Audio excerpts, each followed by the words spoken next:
लड़की बिस्तर के नीचे कांप रही थी। पत्थर की उंगलियों से ढके विशाल पैरों का एक जोड़ा नीचे कूदा। राक्षस केवल अपनी लंबी उंगलियों का इस्तेमाल करते हुए लड़की को ढूंढने लगा।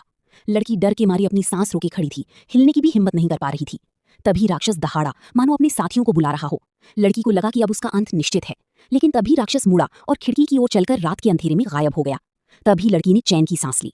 उसने जल्दी से बेडरूम की खिड़की बंद की और चुपचाप बैठक में चली गई। सामने का दरवाजा भी बंद करने का इरादा था, लेकिन तभी अचानक छत से अजीब आवाजें आने लगी। उसे लगा कि सामने का दरवाजा बंद करने के बाद वो सुरक्षित है, लेकिन अचानक घर की सारी उपकरण टिमटिमाने लगे। तभी एक तीखी आवाज गूंजी। उसने झटपट बिजली का तार निकाल दिया, जिससे आखिरकार शांति बहाल हुई।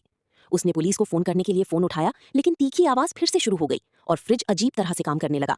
बेबस होकर उसे वापस रसोई में लौटना पड़ा और एक कोने में लेट जाना पड़ा। उसकी तेज सांसों से उसकी जगह का पता चल गया। फ्रिज एक बार फिर उसके दिमाग के नियंत्रण में आ गया था और उसे अंदर फंसा लिया था। राक्षस धीरे धीरे पास आता गया और लायरा ने आखिरकार उसका असली रूप देखा। लायरा चीखी और अपनी पूरी ताकत से राक्षस को धक्का देकर दरवाजे की ओर भागी, लेकिन राक्षस ने दरवाजे को अपने नियंत्रण में रखा हुआ था, जिससे वो बेहोश हो गई। जब लायरा को होश आया तो वो जल्दी से कमरे में भागी, लेकिन जल्द ही उसने पाया कि उसका शरीर उसके नियंत्रण से बाहर हो रहा है। घबराहट में उसने एक नुकीली चीज उठाई और गलती से उसे एलियन के सिर में घोंप दिया। एलियन की तुरंत मौत हो गई और लायरा सदमे से बेहोश हो गई। अगले दिन जब वो उठी और एलियन को जमीन पर पड़ा देखा तो लायरा को एहसास हुआ कि पिछली रात जो कुछ भी हुआ था वो सब सच था। उसने एक कपड़ा लिया और उससे एलियन को ढक दिया। फिर उसने पुलिस को फोन करने की कोशिश की, लेकिन घर का फोन काम नहीं कर रहा था और सारे उपकरण खराब हो चुके थे। ये स्पष्ट था कि एलियन बिजली से चलने वाली किसी भी चीज को नियंत्रित कर सकता था। लायरा ने मदद के लिए बाहर जाने का फैसला किया, लेकिन हैरानी की बात यह थी कि सड़क पर कोई नहीं था। मुख्य सड़क पर एक एम्बुलेंस पलटी हुई थी और आसपास के घरों पर भी हमले हुए थे। ऐसा लग रहा था कि पिछली रात एलियंस का सामना करने वाली वो अकेली नहीं थी। तभी एक विशाल काला बादल कस्बे को घेरने लगा और लगातार लायरा की ओर बढ़ता चला गया। उसके पास घर की ओर भागने के अलावा कोई चारा नहीं था। रास्ते में उसने अपने पड़ोसियों को देखा जो रहस्यमय तरीके से गायब हो गए थे। वे एक साथ हडल होकर अपने दाहिनी हाथ ऊपर उठाए काले बादल को घूर रही थी। बेहद डरावनी लग रही थी। ऐसा लग रहा था जैसे उनकी गली में कुछ रेंग रहा हो।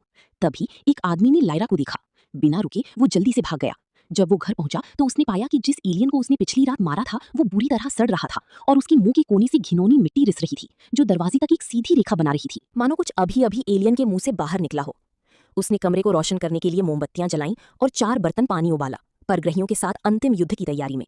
जैसे ही उसने तैयारी पूरी की, बाहर शोर मच गया और फिर एक चकाचौंध कर देने वाली सफेद रोशनी खिड़की से अंदर कमरे में फैल गई।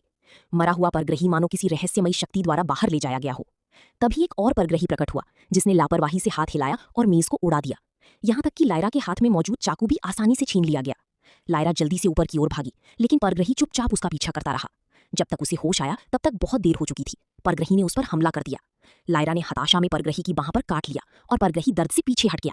लायरा ने मौके का फायदा उठाकर अंगीठी के पास जाकर उबलते पानी का बर्तन उठाया और परग्रही पर झपटी। उच्च तापमान पर ग्रही पर हमला करने का असर हुआ।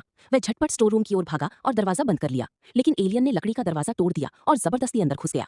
बेबस होकर उसने बचाव के लिए पूछा उठाया, लेकिन एलियन ने उसे तुरंत 2 टुकड़ों में तोड़कर एक नुकीला भाला बना दिया। लायरा ने मौके का फायदा उठाया और एलियन पर वार किया। कैबिनेट के दरवाजे का इस्तेमाल करके उसे जानलेवा चोट पहुंचाई। एलियन को खत्म करने के बाद लायरा खिड़की से बाहर निकला, लेकिन जैसे ही वह बाहर आया उसने छत पर एक और भी बड़ा एलियन देखा। डरकर वह मुड़ा और भाग गया।